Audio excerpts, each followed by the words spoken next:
Hello everyone, it's the Daring Gamer here, and today I wanted to bring you a little tutorial on how to solo the Lunar/Celestial event and the Moon Lord. So this is the gear that we're going to be using. So first of all, you're going to want the full Spectre armor with the Spectre hood for the actual Lunar event. Now if you're looking for just the Moon Lord solo fight, I'll leave an annotation on the screen somewhere right over here-ish. And so yeah, go click on that in order to see just the Moon Lord. Okay, so this full Spectre armor with the Sorcerer Emblem, Mana Flower, Avenger Emblem, Destroyer Emblem, and Fishrod Wings, or any other combination of emblems that will give you damage or defense if you feel that's necessary. So you're going to want the Razorblade Typhoon, which will be preferably mythical. So that's the weapon of choice against the Lunar event. Okay, so first of all, in order to start the Lunar event, you need to kill the Coldest Boss. He spawns after you defeat all the mini cultists outside of your dungeon. The mini cultists will spawn outside of your dungeon after the golem has been defeated. With the gear I just showed you, it will be fairly easy to kill this boss. You just have to fly around him and spam the mythical Razorblade Typhoon. Since you have the Spectre hood on, it will take longer to kill him, however it makes it so that you can nearly out-heal his damage. First up is the Solar Pillar, and in my opinion it is the most difficult, and that is because of the Crawltipede mini-boss. These fly around in the sky, are very fast, and will do a lot of damage. However, they don't seem to attack you if you stay on the ground. So the strategy for the Solar Pillar is to stay on the ground and run around, never staying in one spot for too long. Next up is the Nebula Pillar, and this one is fairly easy overall. The main strategy is to fly into the air and spam Razorblade Typhoon below you. Something to note is that the brain sucklers can latch onto you. If this happens, then you must shoot up in order to kill it. Do this quickly, otherwise the brain suckler will continue to do damage. That's pretty much it for the Nebula Pillar. So this is Stardust, and this is a little weird one because there's not really a clear tactic because there are melee and ranged characters. So the main thing you want to watch out for are the Flow Invaders, which after they die they shoot 3 little triangle attacks that in the direction that you are. They don't home on you luckily, but they do a lot of damage, so as long as you see where they die, you can kind of avoid them as best as you can. That's really the only problem with the Stardust. The rest of it is fairly easy. So yeah, that's it. Lastly but not least, it is the Vortex. So this one, I find this is pretty much the easiest of them all. You kind of just stay in one place and spam attacks. They don't do a lot of damage and they don't have anything special going for them. So as long as you just out-heal them by spamming a lot of your mythical Razorblade Typhoon and Spectre hood, you should be able to completely out-sustain all of their damage, and in case things go bad, you can bring a pot or two, but this one's pretty much the easiest. Stand in one place, shoot everything. The end. Alright, so let's go over the actual Moonlord fight, what you've probably all been waiting for. So the Beetle Armor set, okay, with the Beetle Shell is what you're first going to be using. Then you're going to use the Fire Gauntlet, the Warrior Emblem, the Avenger Emblem, the Ankh Shield, and the Moon Charm, of course all reforged to warding. Now at nighttime, because of the werewolf buff, you'll get 100 defense. So once it hits nighttime, you'll see that we have 100 defense. Okay, the weapon of choice is the Solar Eruption, preferably godly. Okay, so the actual arena is pretty much a box with the campfires, heart lantern, and honey. So this will give us maximum regeneration that we can get without a potion. So during the first stage of the fight, we're going to be sitting right here in the center and just spamming the Solar Eruption at all of his eyes.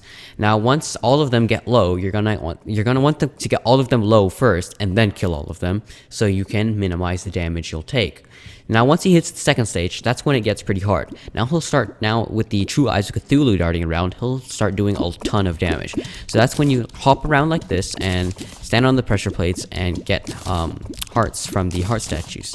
Now the heart statues up here are the emergency ones. So if you need a quick boost in life and your potions are on cooldown, just take this and that'll give you 60 extra health, which is pretty good. Okay, so yeah, that's pretty much it. So let's see the actual Moonlord fight.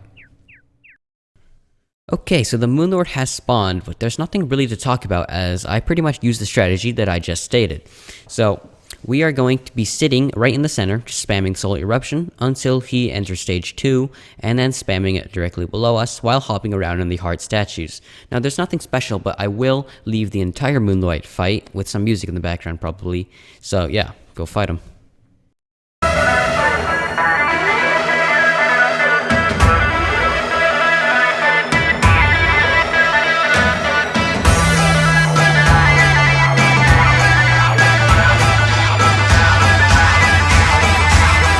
Infinite power.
Infinite power.